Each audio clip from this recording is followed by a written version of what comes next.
Welcome to the Hands Up If You're Human podcast, dedicated to exploring and celebrating the messy reality of being human. And welcome to the second episode of our new Inalienable Truths series.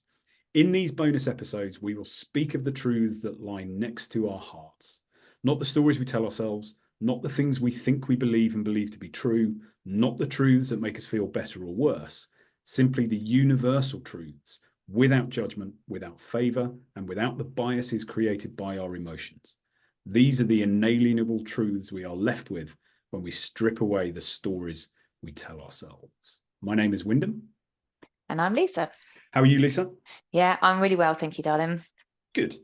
So we're doing a quick back-to-back recording. We've just recorded our main episode, and we're going to do the second of these inalienable truths. I'm just going to launch into it. I'm going to give it to you, and then you can let me know how it lands.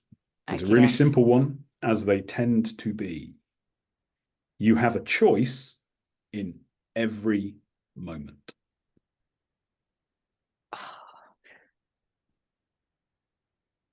How's that landing? Okay, so my what I learned from the last one was I wanted to be really wise. My ego really wanted to answer this like as if I'm like the oracle. Like this is fully integrated. I'm embodied. No problem. Of course we do. I'm not going to go from that approach this time. I'm going to say, we do have a choice in every moment. I actually believe that is correct. We don't have a choice of what happens or how maybe we just talked about communication, someone speaks to us or an outcome, but we do have a choice on how we respond to that. Yeah, this is one that I hated before it all fell into place for me. This idea that we have a choice in every moment, I resisted hard for decades. Because I think I was so unhappy that if I have a choice, if this is true, if I have a choice in every moment, I'm somehow complicit in this because I can't fix it. I don't feel I am capable of fixing what needs to be fixed. Therefore, I want it to be somebody else's fault, not mine. And I want this not to be true. But it is true. And there's a bit that goes with this as well. It's so all of these inalienable truths are contained in the companion book of Inalienable and Often Inconvenient Truths. And that book has just the truth. There is a choice in every moment. And then it has a couple of paragraphs or a couple of sentences to contextualize it, a little bit of nuance. And I just want to read what I've got in this book for this one. So the truth is you have a choice in every moment. It might not be the choice you want it to be. It might be a choice between two outcomes you would rather not have. It almost certainly won't be the choice that solves everything. And none of that changes the fact you have a choice in every moment. To embrace that is to empower yourself. Can you read that again? Yeah. He says, yes, I can. You have a choice in every moment. It might not be the choice you want it to be. It might be a choice between two outcomes you would rather not have. It almost certainly won't be the choice that solves everything.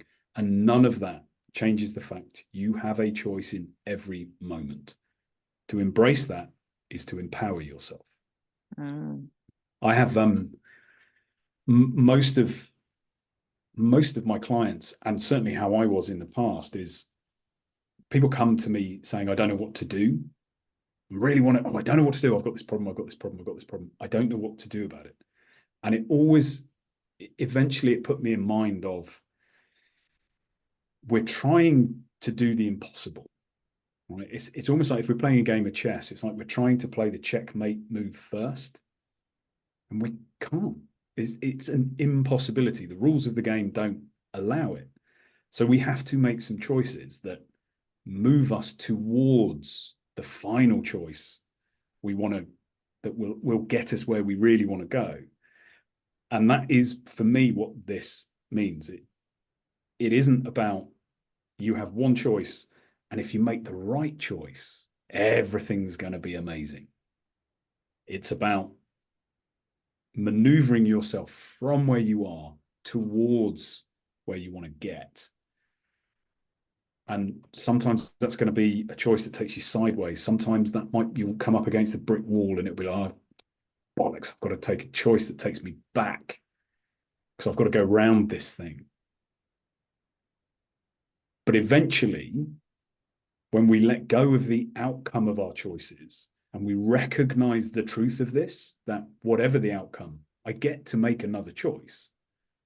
When we embrace that, we can keep our motion moving ultimately towards what it is that we really want. Yeah. And as you're saying that, I mean, clients and myself, when people say to me, I'm in this situation, like, and it's not great, you know, they want to work through something. I'm like, but you did make all of those choices to get to that point. You chose to be with that partner. You chose to have another child. You chose to take that job. You chose that. Yeah. You might not have been in a clear state of mind when you did that, or realizing the outcome that was going to be, but you did make those choices.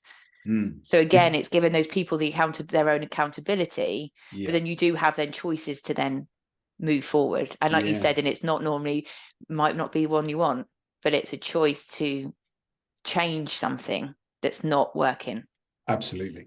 And interestingly, I was thinking about these particular episodes and how on their own, each one of these inalienable truths, to me anyway, always feels like you're in the middle of the ocean. That you're not at risk from the waves, but you cannot see land.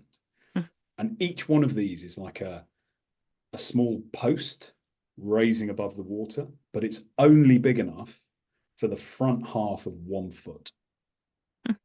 So if you're dealing with one of them, and that's all you're thinking about, you're in a precarious balance. You can balance, but you're going to get tired. It isn't enough of the picture. These all work together.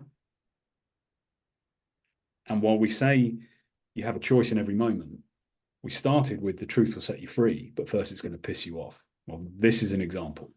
Yeah. Those two things start coming together. And then you said you might not have been in your right mind when you made a choice. There are 5 or 6 of these that work really close together. And I'm now going to commit to doing those first, because this on its own is really difficult. Really difficult. But when you start over the next 3 or 4 episodes of this particular series, they all start building together. So instead of a single pillar that only half your foot can get on, they all work together. So it's a platform you can stand on, both feet. So I know what the next one is. So I know what it will be then. Yeah. So you're going to know the first 5 or 6. And if anybody's interested in these, you can download the book for free. If you just visit my website, wyndhamjames.com, after about 30 seconds, you'll be prompted to join my newsletter. I'm going to reiterate it. I've never sent one, so don't worry about your inbox filling up. But by signing up for that, you will get a link to the free download. You can get these and contemplate them on your own. That is what they're for. They are intended to be a point of reflection. And as they build, the solid ground, the truth we can stand on, becomes a bit more solid and a bit bigger and less fatiguing. Love it. No reason to prolong this longer than it needs to be. Anything you'd like to add on this particular blueprint truth? No, but what I do love about them is it does always give me food for thought, and it doesn't just stay here in our conversation. It does. I have plenty of time for contemplation then. Good. I'm glad. That's the point. Okay, so thank you very much, Lisa, as always. Short and sweet. And for everybody at home, thank you so much. Please share these, review them. We would love for you to rate them. It will help us being more discoverable by other people. Please subscribe so you never miss an episode. And that inalienable truth again, you have a choice in every moment. It might not be the choice you want it to be. It might be a choice between 2 outcomes you would rather not have. It almost certainly won't be the choice that solves everything. And none of that changes the fact you have a choice in every moment. To embrace that is to empower yourself. We shall speak to you next time.